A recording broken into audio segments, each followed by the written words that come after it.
Right, people, January sales, here we go. Some players, they just need to leave. And we're going to be putting forward one player from every club that has to go now. I can already tell that you are not going to be liking some of these. Manchester United, Anthony Martial, obviously. I mean, there's a long list of Man United players that need to make way. But with Anthony Martial, I think, look, get rid before his contract expires. It's been made clear that Man United won't offer a contract extension to Martial with his contract due to expire at the end of the season. What Man United should realistically look to do is to sell him for whatever price gets offered. Now, of course, I could have gone with a lot of different players in this list, Sancho being one of them. I think you can probably get more money from Sancho. But that would just, I don't know, it was just a bit too obvious. For Martial, I think a good shout for him could maybe be that move, play the Saudi card, as they'd likely to be willing to pay a fee for him. And he's not the type of player that would be fazed by people calling him a gold digger. He'd just get out there and bloody enjoy himself and maybe probably score a couple of goals or not, kind of fade away. It's kind of at that point where it's like, guy's got to move. He needs to leave. Brentford, obvious one here. Ivan Toney, it's time to cash in. Brentford have shown this season that they are perfectly capable of playing without Ivan Toney and that they are generally pretty happy without him in terms of their application and the sharing of goal scoring. Now, I think, look, the injury situation is really, really scary, and so that might be a reason to keep him because the ultimate aim is to stay in the Premier League again, but I think they generally are able to find a way, and I'm sure that they would love to have him because he's one of the best strikers in the league, but I also think that they're always very smart, and that cashing in on him wouldn't be the worst thing, especially when you know for certain that Brentford are going to be clever with the money and probably unearth a new gem up front. It's all in the game for Brentford. They're normally good at playing the game, and I think this is a time when they need to be sensible and cash in, because I don't think Toney is going to sign a year contract extension through any kind of guilt. Aston Villa, Emi Buendia, there's good money there for him. I actually really like Emi Buendia, but the problem is I really like a lot of Villa players, which makes this selection super tough. But Emi Buendia, I think, is one that I think that Villa could get good money for. I think his current market value is around 25 mil, and I think a Premier League club could potentially pay around 20 million for him. And the reason I think he needs to be sold is that he's not going to be a starter for Villa after returning from his injury, I don't think. And I think that he could start every week for another club in the Premier League. Now, to be fair, there's not really a sort of, a rush for Villa to sell him with his contract not expiring until 2026. But I think, again, that's kind of the reason why I think it might be worth him going, because I think you could get good money and people will be willing to pay good money. West Ham, Danny Ings. It's time to let Mabama come through. Now, when Danny Ings signed for West Ham last January, it was a weird signing, but I also kind of understood it because he's completely different to Antonio. But on the other hand, he has those natural instincts in the box, and it could get you those goals that could keep you up.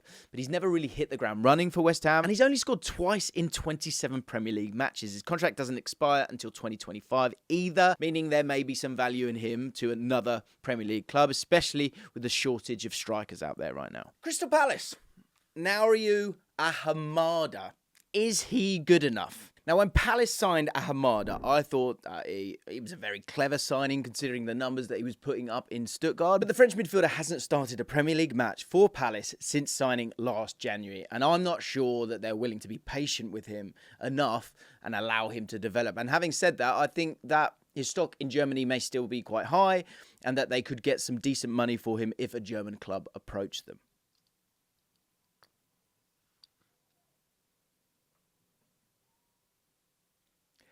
With the January transfer window on its way, you want to stay on top of football around Europe and around the world when you're doing your little scouting missions, and that's why you should get yourself a SurfShark VPN, which is today's sponsor. Now, SurfShark is a VPN. It's a virtual private network that keeps your online data safe by encrypting all of the data between the device and the internet. This is absolutely crucial when using public Wi-Fi, as it keeps those cyber criminals at bay. Keep them away from you. It's important. Now, with the SurfShark VPN, you can change your real location to any location around the world, over 3,200 servers in over 100 countries. This means that you can access new content by exploring the Netflix libraries of Japan, USA, Australia, etc. Also, importantly, when it's the transfer window and you're on Twitter or X or whatever it's bloody called now, and you want to watch a video but you can't do because it's from another country, that might be really, really useful to have. And if you are able to change your location, you're good to go. And you can do that with a SurfShark VPN.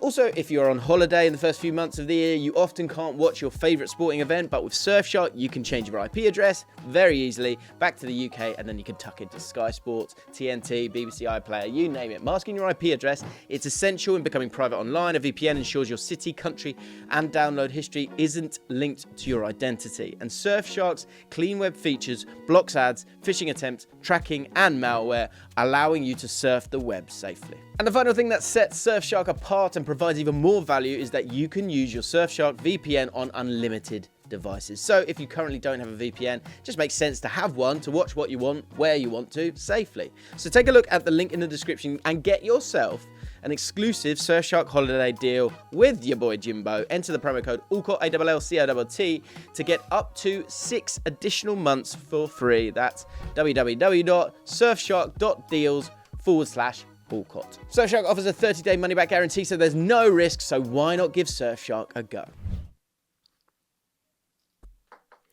Everton, Neil Maupay. He'll never get a game again for them, so obviously sell him. Now, Maupay is, of course, currently on loan at Brentford and has since said that he was never happy at Everton and that the fans gave him a hard time, which I think is... You're not going to like me saying this. I think it's kind of true, but at the same time, Maupay is... How do I put it? He is a house. He is a house. An utter, complete, 100% house. The housery is outrageous. He's a rat. And it's also worth saying that the open goals that he numerously missed also gave the fans a hard time, didn't it?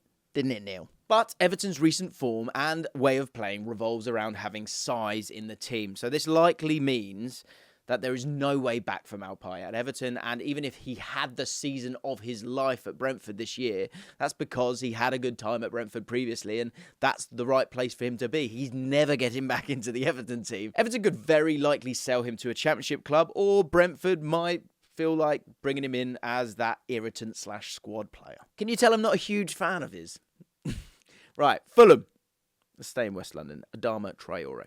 He's too good to not get into the squad. And when Fulham signed Adama Traore on a free transfer this summer, I thought it was a good bit of business because of what he offers in transition. But the problem at Fulham is that they have wingers already at the club that are a lot better technically than him. For example, you've got Harry Wilson, Willian, Iwobi, Bobby Reed. They're all ahead of him in the pecking order, and rightly so, I think. They obviously offer something very different. But with Traore being a free transfer, I think it's an opportunity for Fulham to sell him, and they guarantee themselves 100% profit. And I think someone would stump up a solid amount of cash for him. I think he could be very useful for someone like Everton. Newcastle United, Matt Targett.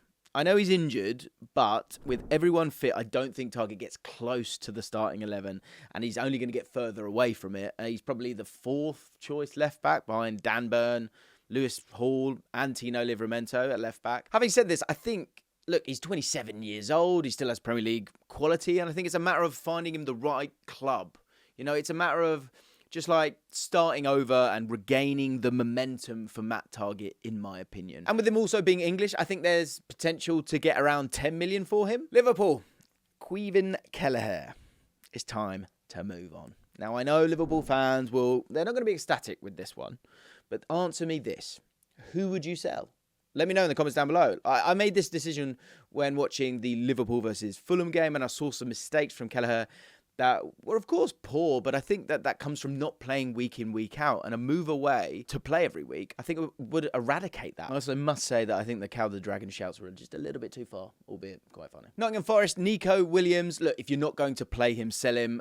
Look, I didn't think Steve Cooper, who's a good friend of mine, I thought he was going to be in the job. He's not in the job, and I was going to say to him, look, mate, Nico Williams, if you're not going to play him, you need to sell him. You know, friend's a friend. That's what friends are for, okay? But he's gone, isn't he? And now it's Nuno Espirito Santo, who might quite like Nico Williams, so it could be all up for debate. But I think if he's not going to play, I think it's best for Forest and Nico Williams, because Cooper has shown this season that his preferred right back is Aurier, and the second choice looks like it's Ola Aina. And because of that, Nico Williams is struggling to get game time, and that he probably should get. He's good enough. And as a wing-back, I think he could be a valuable signing for another Premier League team. I guess it's going to be a tricky one, January, because is Nuno going to play a different style? And will he like someone like Nico Williams, who is really exciting going forward, has a great cross on him as well? Bottom line is he's homegrown, and so you could get a really good fee for him. Sheffield United, and it's the curious case of Ryan Brewster. Was he ever good enough? It's a weird one, isn't it? By this point, I think the most sensible thing for Sheffield United to do is to look at their squad, not through the lens of who is good enough to play in the Premier League, and rather look at it through the lens of who will thrive in the Championship. And personally, I don't think Brewster can be someone who can get you promoted, or you can trust to get you promoted. He played 2 seasons for Sheffield United in the Championship, and in that time, he scored 4 goals. I think it's best that I think he needs a change as well, but I think it's best that they just get rid and look to trim the squad and add quality in the summer. The problem will be finding a buyer, though. Arsenal, it's got to be Aaron Ramsdale, hasn't it? You know, this can't go on like this. The guy's wasting his career there. It's been a difficult situation, but he's got to move on. Now, surprisingly, for a team that are challenging for the title, there's quite a few options that could realistically be sold by Arsenal in the January window, and it wouldn't damage them at all, or really, or not a lot. Now, so for example, you could sell any of the following in January, as all of their contracts are expiring in the summer. You got Jorginho, Cedric, or El Neni. I don't think the goalkeeper situation is helping Arsenal at all right now. I think it would be a relief to David Raya, and a little bit to Arteta as well. Arteta has clearly shown that Raya is his number one. And for the whole situation to be calm and resolved and peaceful and people can move forward, I think Ramsdale needs to go. Not just for Arsenal's sake, but also for his own. The guy needs to get out there and play football and stop being a candle in the wind. Burnley, Nathan Redmond. Now, I'm not totally sure why you signed him. Maybe it's just about experience, but there's no need for him. I know Kolesho is out for an extended period of time, and he plays in a similar position to Redmond. And actually, we were talking about that in the video where we put forward a transfer for every single team. Go check that video out if you haven't had the chance. And Kolesho plays in a similar position to Redmond, but even with that, Redmond is still, he's far down the pecking order at Burnley. He's played in 10 Premier League games this season, but do you know how many games he's actually started? 0. So with only 125 minutes played in total, I just think that he needs to go, and Burnley need to start looking to recoup some money in case they go down, because that is obviously a real possibility. One player that Burnley weren't able to get their hands on was Ian Maatsen, and that's the player that I think Chelsea should look to sell. And it could be about 5 different players when it comes to Chelsea, and I can already tell what's going to happen. Chelsea will sell Maatsen this January, despite him being very talented, and with a month of signing him for a new club, you'll see countless TikTok videos of his highlights for his new club with the caption, "Chelsea's biggest mistake," which is annoying because we told you that Maatsen's great. We said that. He proved it in the Championship. How many players have gone from the Championship into the Premier League and have become amazing footballers? But this is a thing that often happens with Chelsea, and this is unfortunately what happens when you have too many players at a club. So some players who should have shone for their parent club, they never get the chance and immediately do so for their next club. Like Cole Palmer, I guess. Bournemouth, Gavin Kilkenny. They have no need for him. I actually thought Kilkenny was pretty good in the Championship for Bournemouth and Stoke City as well, but he's clearly not someone that Iriola rates, and at only 23, I think he needs to move to get his career back on track. And again, at 23, you know, he is a player that I think people will want. He's been on the bench a few times this season, but he's yet to make an appearance. And I think because of this, I think he has to go. He'd be a perfect deep-lying playmaker for a Championship club. QPR. Especially QPR. Can we have him, please? It's also worth saying that Kiefer Moore will likely go this January, but he was a bit too obvious as an option. Brighton, tricky one this, but I'm going to go, I don't really like saying it, but I'm going to go for Jan-Paul van Hecke. Now, I'm not totally sure on him. I think overall, I think he's a good player, but this may be the hardest choice out of all of them, apart from maybe Man City, which you'll see later on. There's not a single Brighton player that screams sell him. You know, you've got the likes of Lallana, Milner and Welbeck. They've all got contracts that are expiring in 2024, but I'm not sure that selling them has any value really for Brighton, obviously at the stage of career that they're at. Van Hecke has impressed me at times. I think the game against Nottingham Forest in particular was very impressive. I'm not sure he's truly, madly, deeply good enough, and maybe cashing in on him wouldn't be the worst thing, but only if you can find a suitable replacement, of course, which of course they will. Manchester City, Maximo Perrone. Not the beer. Oh, I love a beer. I've gone with Perrone because it's the only one that made sense. There's only one player that I think Perrone can be compared to in terms of situation, and that player is Douglas Luiz. And we can all argue now that Douglas Luiz is for sure good enough to be in the Manchester City squad, but that all came from Man City selling him in the first place. Perrone is currently on loan at UD Las Palmas in La Liga and is playing very well, in fairness to him. His tackling numbers are in the top 8% in Europe.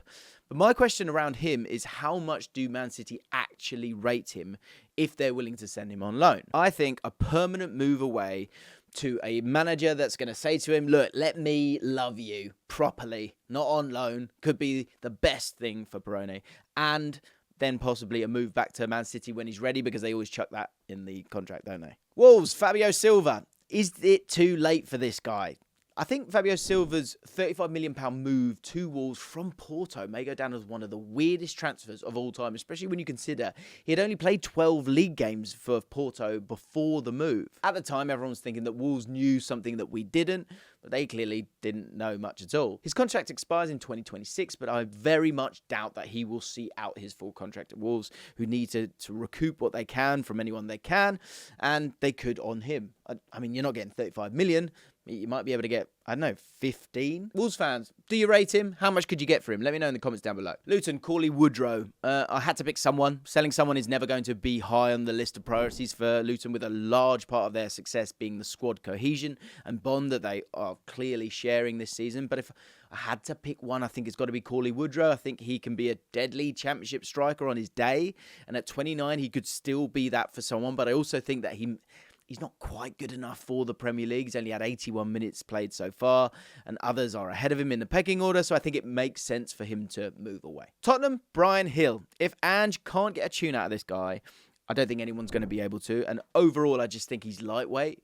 You know, we all know that Spurs have been turned upside down in the best possible way since Ange took over, but one player that still hasn't flourished despite this change of style is Bryan Hill.